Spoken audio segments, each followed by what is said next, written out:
दोस्तों, हर गुजरते साल के साथ हम इंसान इस असीम ब्रह्मांड में अपने कदम लगातार आगे बढ़ाते जा रहे हैं और साल 2021 भी स्पेस एक्सप्लोरेशन के लिए एक गोल्डन ईयर रहा। पिछले साल विज्ञान ने यूनिवर्स के कई अनछुए पहलुओं को जाना। हमने आज तक का सबसे बड़ा टेलीस्कोप स्पेस में भेजा तो धरती को एक जायंट टेलीस्कोप में बदलकर ब्लैक होल से निकलने वाले जेट्स को भी देखे।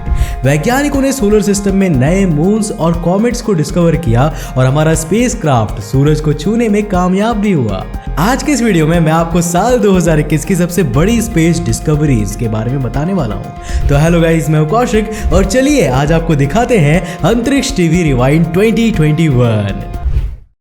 दोस्तों, हाल ही के सालों में हम इंसानों का पूरा ध्यान मार्स के एक्सप्लोरेशन में लगा हुआ है, लेकिन इस साल 2020 में जब वीनस पर फॉस्फीन गैस डिस्कवर हुई तो इस प्लैनेट ने एक बार फिर से सभी का ध्यान अपनी ओर खींचा।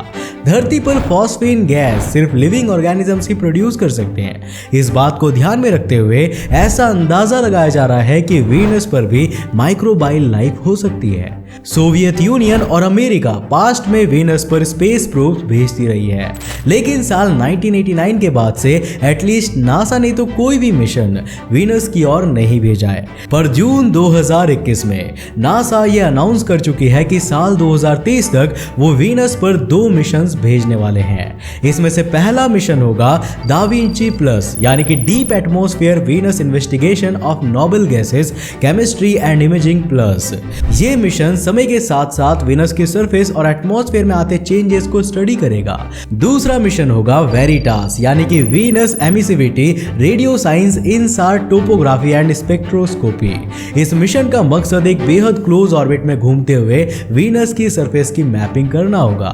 ऐसा माना जाता है कि आज से करीब 70 करोड़ साल पहले वीनस पर ओशियंस थे, लेकिन आज एक्सेसिव ग्रीन हाउस इफेक्ट के कारण सब कुछ बर्बाद हो चुका है।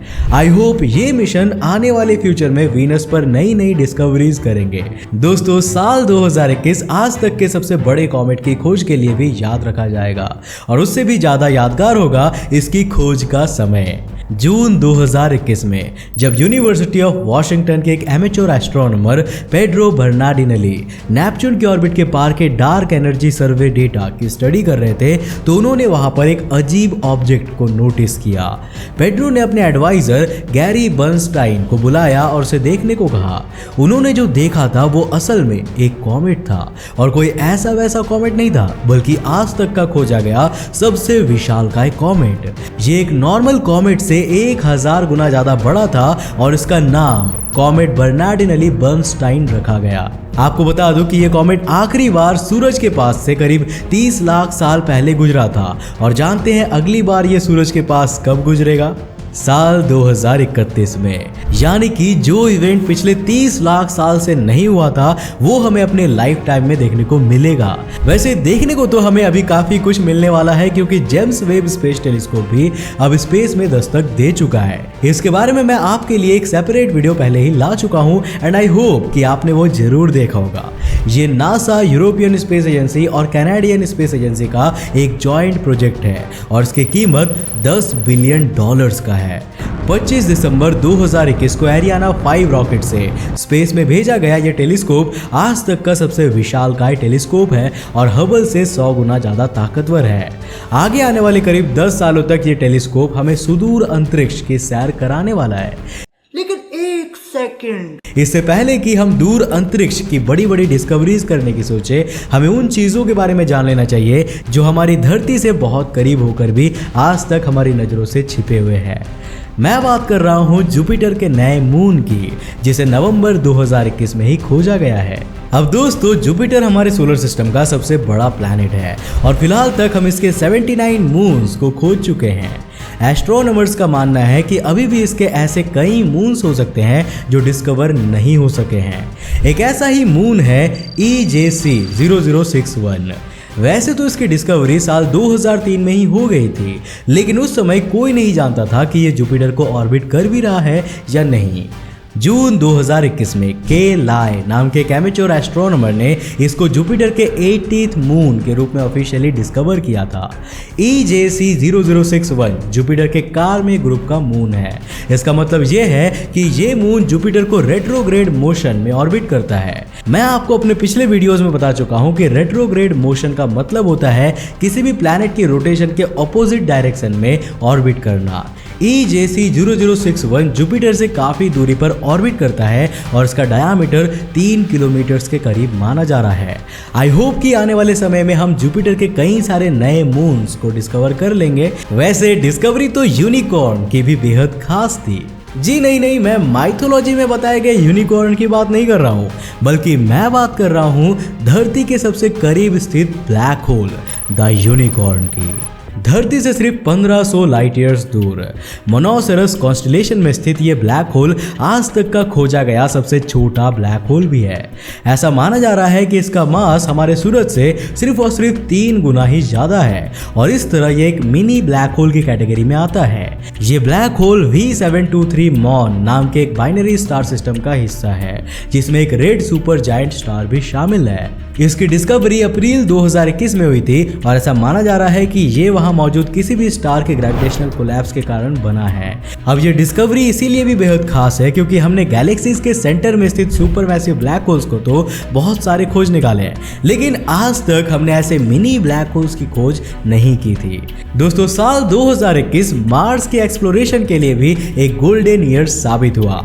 9 फरवरी 2021 को UAE का होप मार्स मिशन मार्स की ऑर्बिट में एंटर हो गया। इसके साथ ही UAE मार्स पर पहुंचने वाला 5th देश बन गया और अपने पहले ही अटेम्प्ट में मार्स में पहुंचने वाला दूसरा देश बन गया।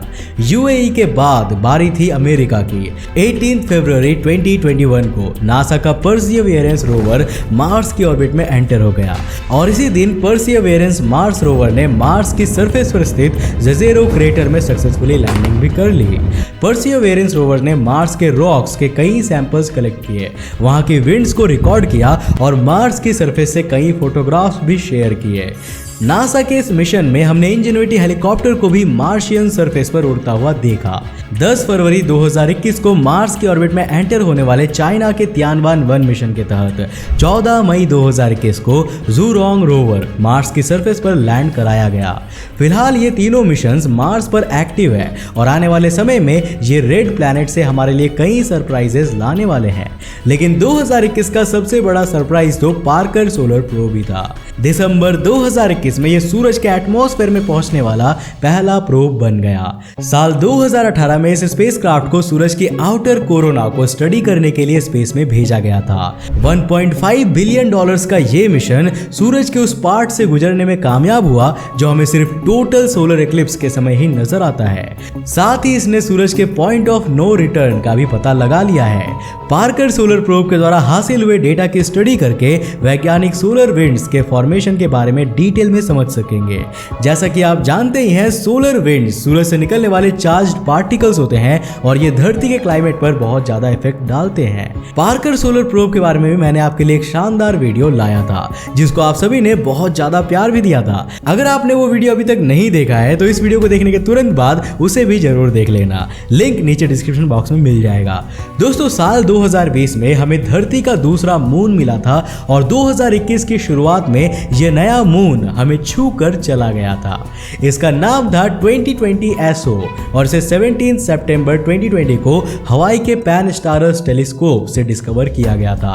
ऐसा माना जा रहा है कि ये साल 1966 में नासा के द्वारा launched surveyor 2 contour rocket booster का हिस्सा था। इसका डायामीटर 6 से 12 मीटर्स के बीच था और इसे मिनी मून या टेम्पोररी सैटेलाइट नाम दिया गया था। 1 फरवरी 2021 को यह धरती से सिर्फ 2,20,000 किलोमीटर की दूरी से गुजरा था, जो पिछले साल इसकी क्लोजेस्ट अप्रोच थी।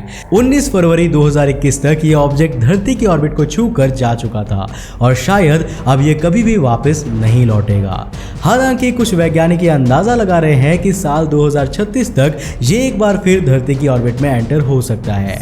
दोस्तों साल 2021 कमर्शियल स्पेस फ्लाइट के डेवलपमेंट के लिए भी एक रेवोल्यूशनरी ईयर साबित हुआ है। पिछले साल वर्जिन गैलेक्टिक के रिचर्ड ब्रांसन, ब्लू ओरिजिन के जेफ बेजोस और स्पेस एक्स के इलोन मस्क तीनों में कमर्शियल स्पेस फ्लाइट्स के फील्ड में दबदबा बनाने की जबरदस्त होड़ देखने को मिली। रिचर्ड ब्रांसन और जेफ बेजोस तो 2021 में स्पेस की सैर पर भी गए थे। वर्जिन गैलेक्टिक के यूनिटी 22 मिशन के तहत रिचर्ड ब्रांसन के साथ भारतीय मूल की श्रीषा बंदला भी स्पेस में गई थी। इसी के साथ वो ऐसा करने वाली 4th इंडियन बन गई।